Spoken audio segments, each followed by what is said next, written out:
Australian time হচ্ছে 4:45টার কাছাকাছি। বাংলাদেশের থেকে অস্ট্রেলিয়া এগিয়ে। ঠিক ওই সময়টায় বিগ ব্যাশ লিগ বিবিএল তাদের অফিসিয়াল সাইটে একটা পোস্ট করলো।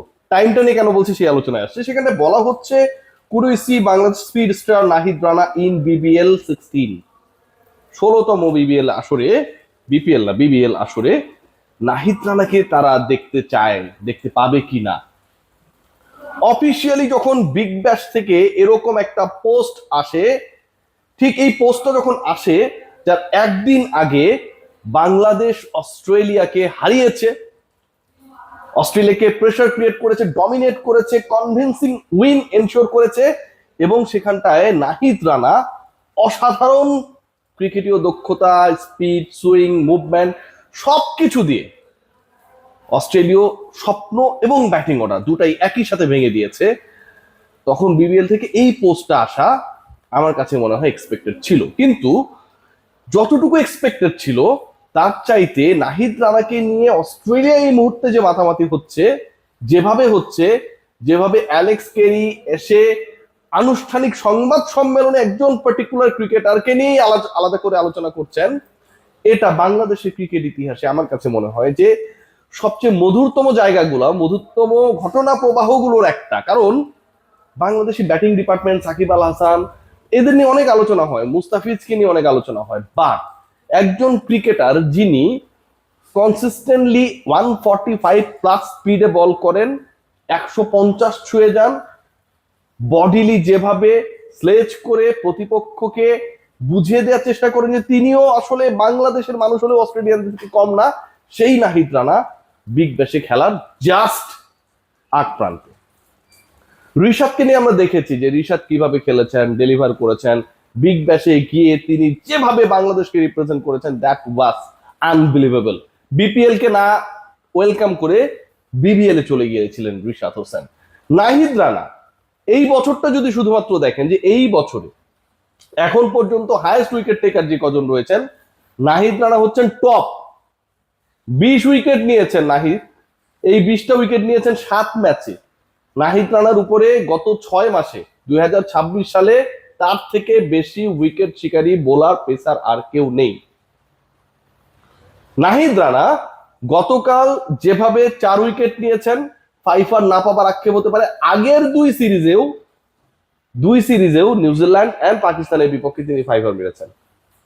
বাংলাদেশের প্রথম ক্রিকেটার হিসেবে, প্রথম পেসার হিসেবে টানা 2টা সিরিজে ম্যান অফ দ্য সিরিজ হয়েছেন। গতকালকে কতটা আগ্রাসী ছিলেন সেটা যদি একটু বলার চেষ্টা করি, আমার কাছে মনে হয় যে সেটাও অবিশ্বাস্য। তিনি 29তম ওভার যখন করতে এলেন, দলীয় 29তম ওভারটা বাংলাদেশের ফিল্ডিং ইনিংসে, প্রথম বলটা করলেন 148, সেকেন্ড বলটা করলেন 148, 150 থেকে মাত্র 2 কিলোমিটার দূরত্বে। এরপরে 147.9, almost 148 again. This time he got his wicket, first wicket. এবং ওই উইকেট পাওয়ার পর ওই তেরে ফুরে যাওয়া, গ্যাঞ্জাম লাগা মেহেদী হাসান মিরাজ আউট হওয়া ব্যাটারকে শেষ পর্যন্ত বুঝিয়ে পাঠিয়ে দিলেন যে যাও ভাই, আউট হয়েছে, এখানে প্যাচ লাগায় লাভ নাই। 29তম ওভারের চতুর্থ বল 151, 147.9 আউট করার পরের বলটা করেছেন 151 কিলোমিটার গতিতে নাহিদ রানা, এবং তার আগে প্রত্যেকটা বল করেছেন 148-এ। তারপরে দুটা 145, 145। 31তম ওভারে যদি যান, 30তম ওভারটা অন্য একজন বোলার করেছেন, 31তম ওভারে যদি যান, নাহিদ রানা প্রথম 2 বল করলেন 149 আর 148 কিলোমিটার গতিতে। ভাবা যায় মানে বাংলাদেশের একজন pacer, it was a dream. হুট করে আপনি একটা বল 145 করেছেন, ওইটা নিয়ে আমরা কত আলোচনা করি, আর উনি রেগুলার করছেন। 31তম ওভারের প্রথম 2টা বল 149, 148, তারপরেরটা 146, তারপরে আবার একটা 47, এবং ওই 147-এ আবারও নাহিদ রানা উইকেট নিলেন। পরের বলটা 150, তার আগের ওভারে 151 মেরেছিলেন, পরের ওভারে 150 মারলেন, শেষটা করলেন 147 দিয়ে। এই যে নাহিদ রানার কনসিস্টেন্সি, গতি দিয়ে কাবু করার কনসিস্টেন্সি, প্রতিপক্ষকে যেভাবে প্রেসার ক্রিয়েট করেছেন, এক একটা বল 150-এর আশপাশ স্পিডে আসছে এবং কন্টিনিউয়াসলি তিনি এভাবে হার্ম ক্রিয়েট করছেন। বলা হচ্ছে যে নাহিদ রানার বল শুধুমাত্র ডিস্টার্বিং ছিল না, তার যে অ্যাটিটিউড, বডিলি যেভাবে তিনি যাচ্ছিলেন, যেভাবে স্লেজ করছিলেন, তিনি নাকি খুবই ইরিটেটিং ছিলেন ডিউরিং হিজ বোলিং। এই যে ইরিটেটিং ছিলেন, আমার কাছে মনে হয় that is also great skill of a premium super fast bowler, যে আপনি প্রতিপক্ষকে ডিস্টারবেন্স এর মধ্যে ফেলতে পারেন, এবং এই ডিস্টারবেন্সে ডিস্টার্ব হয়ে 1 2 3 4 চারজন ব্যাটার অস্ট্রেলিয়া ইনিংসের they had given their wicket to Rana. খেয়াল করে দেখবেন যে অনেকেই বলছেন একদিনের কাঁপুনিতেই বিগ ব্যাশে দল হয়ে গেল নাহিদ রানা, মাত্র একদিনের কাঁপুনিতেই এই অবস্থা।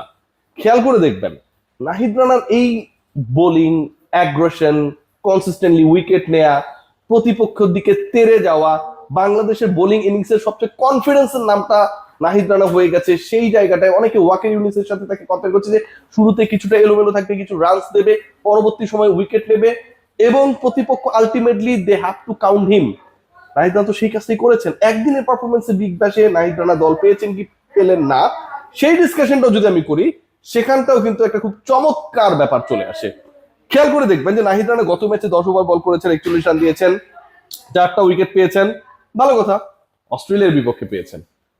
তার আগের যে ম্যাচটা তিনি খেলেছিলেন সেটা নিউজিল্যান্ডের বিপক্ষে, এবং সেখানটাও তিনি ফুল স্পেল বল করেছেন, 37 রান দিয়েছেন, 2 উইকেট নিয়েছেন। ঠিক তার আগের ম্যাচে 5 মেরেছেন নিউজিল্যান্ডের বিপক্ষে। বাংলাদেশ সিরিজে জিতবে কি জিতবে না এই সংখ্যা যখন ক্রিয়েট হয়েছিল, নাহিদ রানার ওই আগুনে স্পেল, আগুনে বোলিং পারফরমেন্স বাংলাদেশকে ম্যাচে ফিরিয়েছিল। আগের সিরিজ যদি খেয়াল করেন, পাকিস্তানের বিপক্ষে ওয়ানডেতে বাংলাদেশ কি করতে পারে, অনেক ডিসকাশন ছিল। ওই সিরিজে খেলা নিয়ে অনেক ধরনের নাটক আমরা দেখেছি।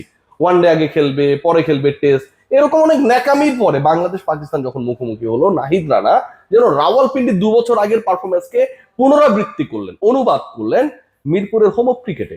যে হোম অফ ক্রিকেটের উইকেটের ক্যারেক্টারটা এখন যদি আপনি খেয়াল করেন, মোর স্পোর্টি, স্পিন বান্ধব না, আপনি ওই আগের আমলের স্লো অ্যান্ড লো ট্র্যাকে খেলে বাংলাদেশ সফল হবে সেই ধরনের কোনো সংজ্ঞানে বাঁধতে পারবেন না।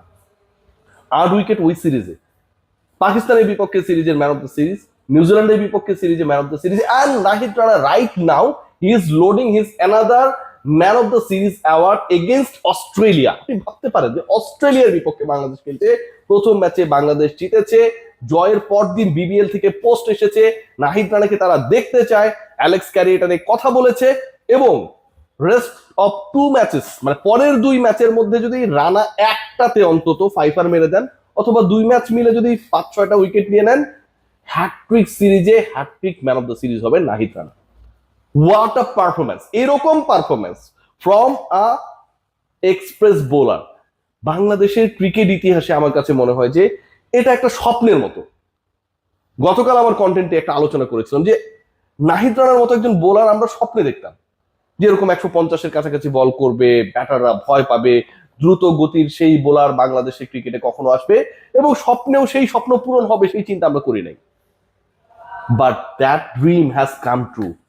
শুধু তাই না, নাহিদ রানাকে নিয়ে তার প্রতিপক্ষরা শুধু সমীহ করে না, তাকে ওয়েলকামও করে। Rana please come and play the upcoming BBL. এর থেকে সম্মানের, সন্তুষ্টির, তৃপ্তির জায়গা আর কি হতে পারে? সবাই ভালো থাকবেন।